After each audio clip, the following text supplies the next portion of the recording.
Hvis du er den stolte ejer af sådan en Siemens iSensoric IQ100 ViralSpeed vaskemaskine, så ved du, at når den er færdig med sin cyklus, så biber den i sådan nogle sekvenser af 3 bip, og den bliver ved i hvad man synes, der er længe.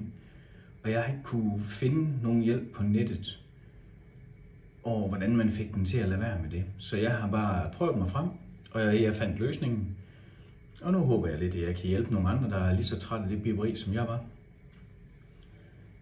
Maskinen er slukket, og så holder du centrifugeknappen inde, og så drejer du lige hjulet bare lige én gang over og holder centrifugeknappen inde.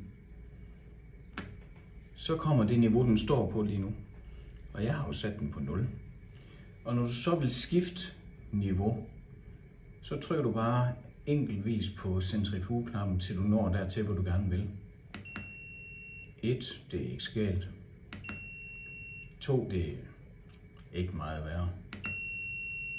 3, så begynder det at blive irriterende. Og 4, det er bare træls.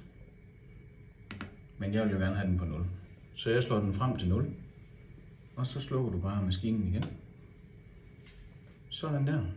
Så er lyden væk. Og for lige at være sikker, så kan man jo lige lave nummeret en gang til.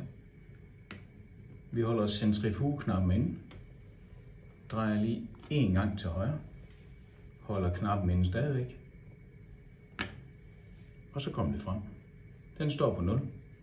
Og den siger ingenting, når den er færdig med at vaske.